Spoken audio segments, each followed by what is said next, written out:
ప్రతి పేద కుటుంబానికి సంక్షేమ పథకాలు అందించడమే ప్రభుత్వ ధ్యేయమన్నారు భువనగిరి ఎంపీ చామల కిరణ్ కుమార్ రెడ్డి.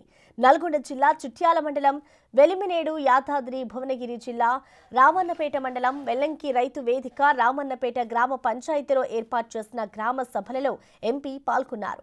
అర్హులైన ప్రతి నిరుపేద కుటుంబాలకు సంక్షేమ పథకాలు అందుతాయని, ఎవరూ కంగారు పడొద్దని ఆయన అన్నారు. లబ్ధిదారుల ఎంపిక విషయంలో ఎలాంటి అవకతవకలు జరగకుండా చూడాలని అధికారులను ఆదేశించారు.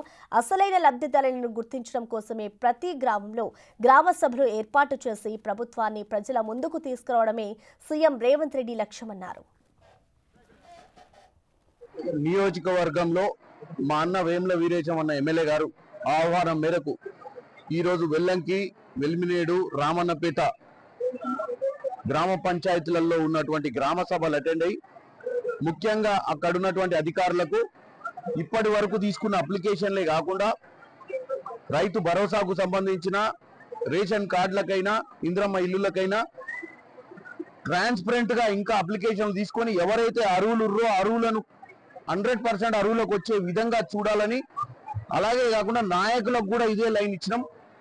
అవసరమైతే అన్ని పార్టీలు కలిసి మంచి చేయాలి. నీళ్లు నిధులు నియామకాల నినాదంతో తెచ్చుకున్న తెలంగాణలో 10 సంవత్సరాల తర్వాత కాంగ్రెస్ ప్రభుత్వం, రేవంత్ రెడ్డి గారు ముఖ్యమంత్రిగా ఈ రోజు మమ్మల్ని ప్రజల మధ్యనకి వెళ్ళి ప్రజా పాలన భాగంలో గ్రామ సభలు పెట్టమని చెప్పడం జరిగింది. ఈ గ్రామ సభలలో ముఖ్యంగా అధికారులు ఈ రోజు అక్కడ ఒక అప్లికేషన్లే తీసుకోవడం కాకుండా ఎవరెవరు అప్లికెంట్స్ ఉన్నారో వాళ్ళని స్క్రూటినీ కూడా చేయమని చెప్పడం జరిగింది. ఎందుకంటే నిజమైన లబ్ధిదారుకి నష్టం జరగొద్దు. ఈ పాలనలో ప్రజలకు మంచి జరగాలన్న ఉద్దేశంతో నేను మా ఎమ్మెల్యే గారు ఈ రోజు ఇన్ని గ్రామ పంచాయతీ